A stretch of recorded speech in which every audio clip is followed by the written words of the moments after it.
दोस्तों, आर्य समाज से अगर कोई भी पति या पत्नी शादी करते हैं, कोई भी कपल आर्य समाज से शादी करते हैं, तो वह शादी कितने वैलिड होती है, क्या वो एक वैलिड लीगली शादी होती है या नहीं होती है, इसके बारे में सुप्रीम कोर्ट क्या कहता है, कई सारे कोर्ट क्या कहे हैं, हाई कोर्ट ने इस पे क्या कहते हैं क्या नहीं कहते हैं, और लोग इसके बारे में जानकर काफ़ी हैरान हो जाएंगे। इस वजह से वीडियो को एंड तक जरूर देखते रहना। तो चलिए दोस्तों, नो टाइम पास नो बकवास, सीधा करते हैं काम की बात। मैं हूँ हंस।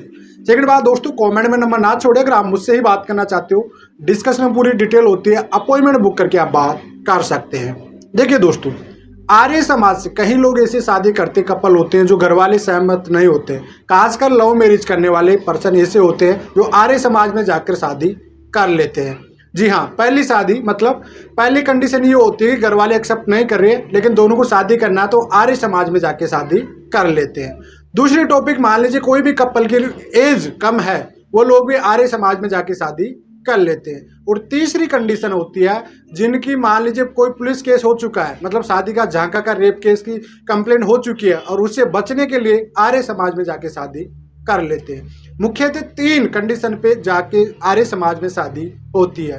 तो ऐसी सिचुएशन में जो शादी होती है आर्य समाज में, क्या ये वैलिड होती है या नहीं होती है? देखिए, यहाँ पे सुप्रीम कोर्ट कहीं बार कहा है, यहाँ पे 2020, 21, 18, 12, 13 ऐसे कहीं जजमेंट है जिसमें क्लियर लिखा है कि जो प्राइवेट संस्था से कोई भी शादी करता है ये वैलिड नहीं होती है। जी हाँ दोस्तों, प्राइवेट संस्था में कहीं चीजें आ जाती है दोस्तों यहाँ पे, ठीक है। अब आर्य समाज भी कहीं पर रजिस्ट्रेशन, अगर आप किसी भी आर्य समाज से शादी करते हो, तो अगर वह एक रजिस्ट्रार ऑफिस से रजिस्ट्रेशन है और वो आपसे रजिस्ट्रार ऑफिस में सर्टिफिकेट दे रहा है, बनवा के दे रहा है, तो ही आपकी शादी वैलिड होगी। अन्यथा आपकी जो शादी कर रहे हैं और आपने एक रसीद कटा लिया, उसके बाद आर्य समाज का आपको एक सर्टिफिकेट दे दिया, तो ये पूरी तरह से वैलिड नहीं माना जाएगा। जी हाँ, ये दोस्तों टेम्परेरी शादी के रूप में माना जाता है। मतलब आपको जहाँ पे आर्य समाज में आपने शादी तो कर ली, लेकिन इसको रजिस्ट्रार ऑफिस में जाके आपको रजिस्ट्रेशन करवाना पड़ेगा और मैरिज सर्टिफिकेट आपको बनवाना ही पड़ेगा। जी हाँ, तभी जाके आपकी शादी वैलिड होगी, अन्यथा आपकी शादी वैलिड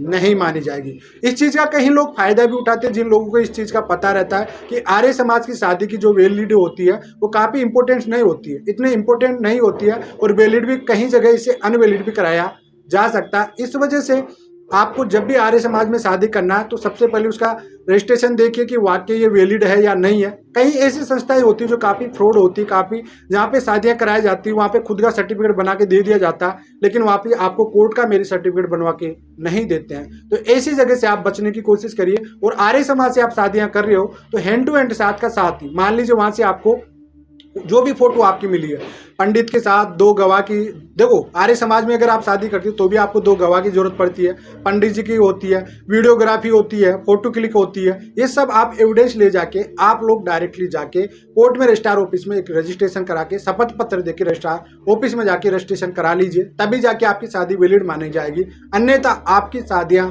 अनवैलिड मानी जाएगी। जी हाँ दोस्तों, ये बात आप अच्छे से समझ लेना। मैक्सिमम शादियां और मैक्सिमम संस्थाएं जो है वो मैक्सिमम आज की डेट में फ्रॉड चल रही है। जी हाँ, देखो आर्य समाज में शादी करने से कोई एतराज नहीं है, लोगों में कहीं में क्या सिचुएशन आ जाती है, लेकिन लोग क्या करते हैं, कई बार इसका गलत फायदा उठा लेते हैं। और आज की डेट में कई महिलाएं ऐसी पीड़ित है जो काफ़ी ज़्यादा शिकायत लेके आती है कि साहब मेरी तो शादी वैलिड नहीं है, कोर्ट इसे एक्सेप्ट ही नहीं कर रहा, जिससे हमने आर्य समाज से शादी किया था वो पूरी तरह से फ्रॉड है, वहाँ तो कोई रजिस्ट्रार ऑफिस में रजिस्ट्रेशन भी नहीं है उसका कोई वैलिड रजिस्ट्रेशन भी नहीं है, कोई नंबर भी नहीं है, उन्होंने तो अपना खुद का सर्टिफिकेट बना के दे दिया। अब कोर्ट में गए थे, कोर्ट इस चीज़ को नहीं मान रहा, अब मुझे खुद को कह रहा है कि आप अपनी शादी को साबित करिए, तो हम भी शादी को कैसे साबित करूं?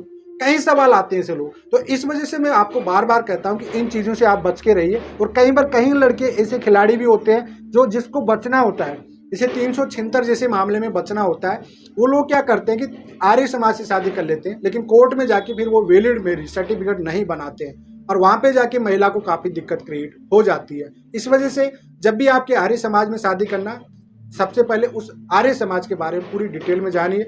उसके बाद एक कंडीशन रखिए, साहब मैं जो मेरी सर्टिफिकेट बना रहे हो आप लोग, इसके साथ में हमसे कोर्ट में रजिस्ट्रार ऑफिस में रजिस्ट्रार ऑफिस में जाके हमका एक मेरी सर्टिफिकेट बनाइए गवर्नमेंट के द्वारा, चाहे कोर्ट के द्वारा, कहीं भी, उसके बाद ही वैलिड करिए, तभी आप वहाँ से शादी करिए। अन्यथा आप शादी करके आपकी खुद की जिंदगी को खुद में परेशानी में ना डालें। तो आई होप आपको समझ में आ गया। कोर्ट कभी भी नहीं मानता, अगर इसको चैलेंज करने पे आ जाए ना तो कोर्ट इस चीज़ को नहीं मानेगा, ये बात आप इंपॉर्टेंट समझ लेना।